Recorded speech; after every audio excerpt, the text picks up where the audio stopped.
Dito tayo ngayon sa Alexandra Heights, Norsagaray, Bulacan, sa kanilang opisina para mag-update tayo ng mga inventory. Huwag kayong bumitaw kasi merong mga lote na reopen dito sa Phase 1. So kung ikaw yung isang klaseng buyer na gustong kumuha ng lot only at sariling design ng masusunod ninyo at gusto nyong patayuan ang lote by next year, then dito sa Phase 1, meron kaming mga reopen units. Isa sa pinakamagandang investment sa lahat ay ang real estate investment. At isa na nga dito, ang lot investment. Bakit? Dahil hayaan mo lang itong nakatiwangwang, ay tuloy-tuloy pa din ang appreciation nito. In a matter of 5 years or more, ay pwedeng doble ang kitain mo dito nang wala kang ginagawa. Lalo na sa lupa na nasa loob ng isang eksklusibong subdivision na hindi lang hitik sa amenities, kundi marami pa silang open space dedicated for trees kasi gusto ng developer na maliwalas ang buong subdivision. At hindi lang yon, ay gusto nilang makatulong sa lumalalang climate change. At ito, ang Alexandra Heights, Norsagaray, Bulacan.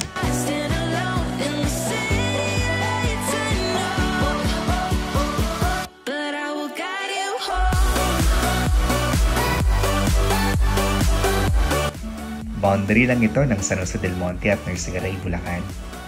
Hindi kalayuan sa Metro Maynila dahil less than an hour lang ay nasa Fairview ka na. O kaya naman sa North Caloocan, kaya ano pang hinihintay mo? It's better to put your money in real estate investment rather than to put your money sa bank.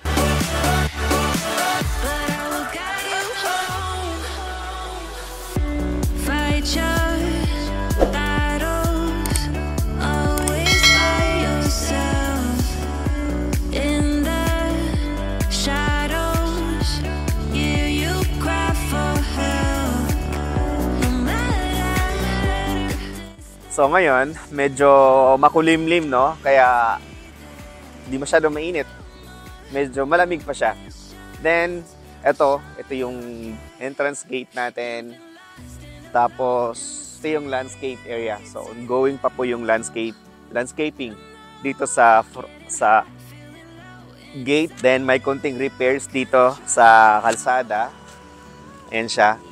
Tapos, mamaya, doon sa bandang Phase 2, no? Meron na siyang kalsada na nagagawa. And parang ang dami nang nangyari doon sa loob. Para din pala sa mga bago pala nakapanood dito sa vlog na to, no? Napakaganda ng location na to. So kung ikaw yung isang klaseng buyer na naghahanap ng isang subdivision na maliit lang, and aside from that, kahit maliit lang, hitik na hitik naman sa amenities. Ang daming reason kung bakit ninyo i-choose itong Alexandra Heights, Norsagaray, Bulacan. Nagbenta ako dito ng property na abutan ko ay 6,500. So, nung umakyat na ng 8,500 per square meter yung lot, sa ako palang na-realize na, ang ganda nga pala dito talaga mag-invest. Kasi marami na akong binibentang subdivision, lot only or even house and lot package. Wala akong makitang subdivision na katulad nito.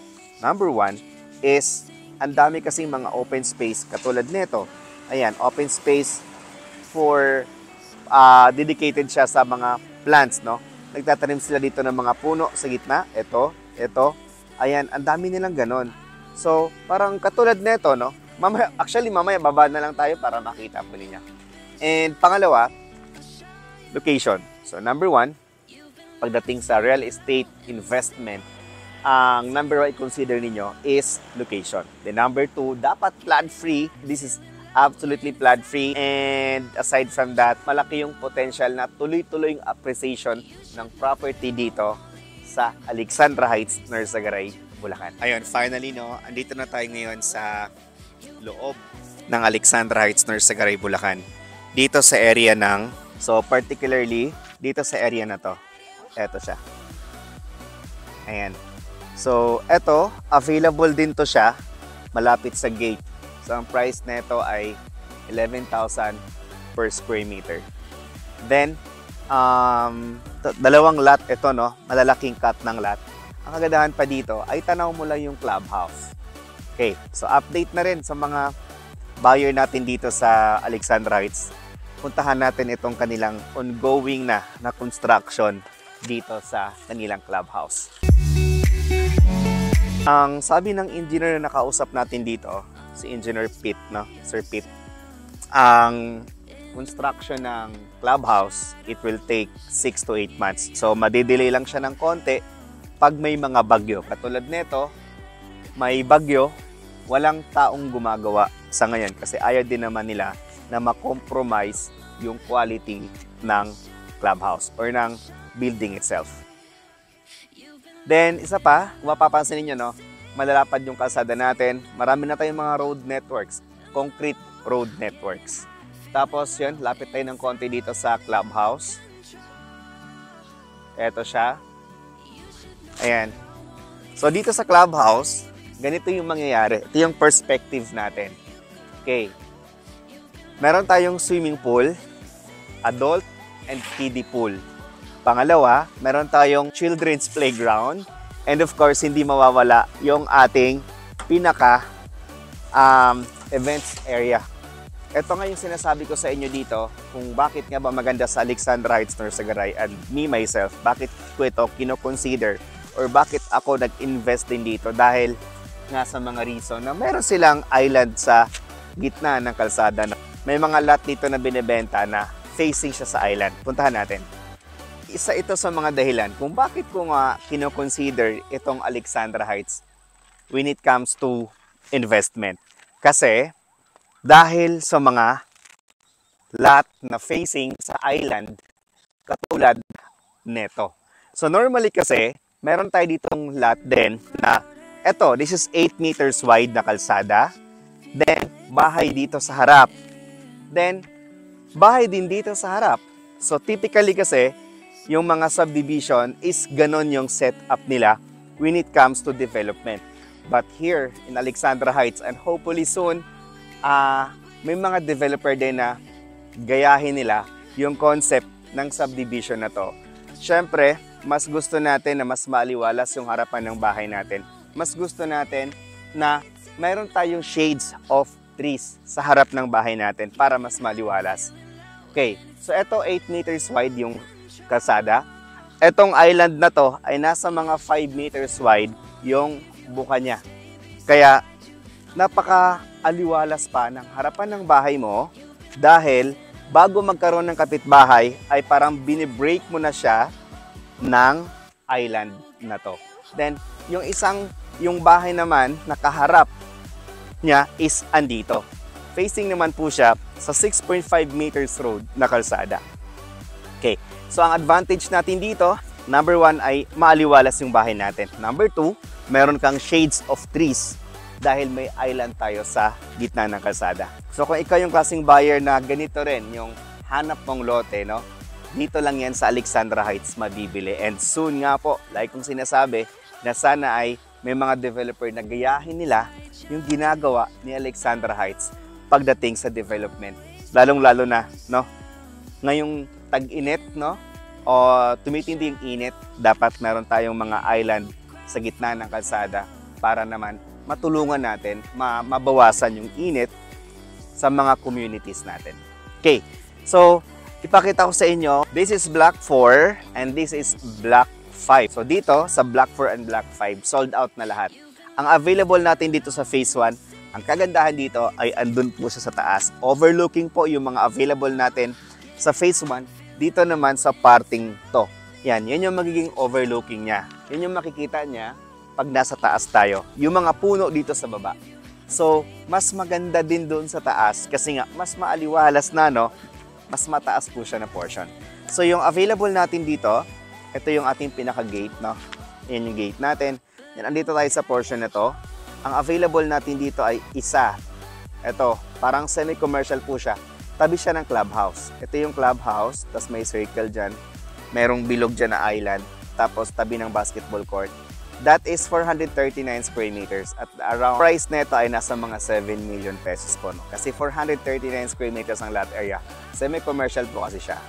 Then, susunod po ng mga available lots natin is eto po, 100 o 230 39 square meters. Facing po siya sa island.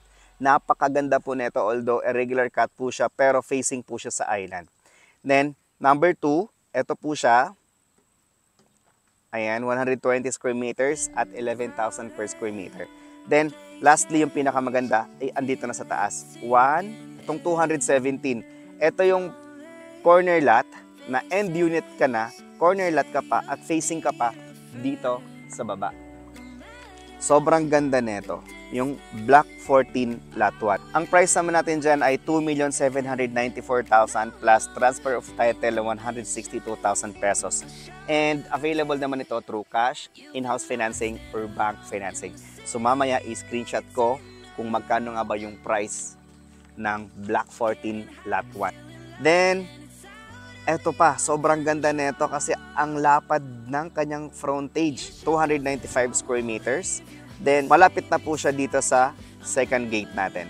And meron din siyang facing dito sa island sa Diamond Avenue. Yan, 295 square meters, almost 300 square meters. So, sa mga client natin na naghahanap ng 300 square meter na lot area na gustong magtayo ng swimming pool doon sa lote nila, then ito maganda. Ang price naman natin dito ay 4.3 million pesos, cash, in-house financing, or bank financing. Okay, so meron din po tayo dito. Ayan, 3 unit na lang po yung available natin. Then karamihan po ng mga available lots natin dito ay andito na po sa bandang phase 2. Kung gusto niyo po na malapit sa gate, dito po sa area na to, yan, doon po sa area na yan, dyan, marami din tayong available dyan. 10,500 per square meter yung pinakamura natin dito, no, facing papunta doon. Pero yung facing naman papunta dito, yan naman po ay 11,500 per square meter. Then, may mga nagtatanong sa atin, meron pa bang mga lote na facing sa island?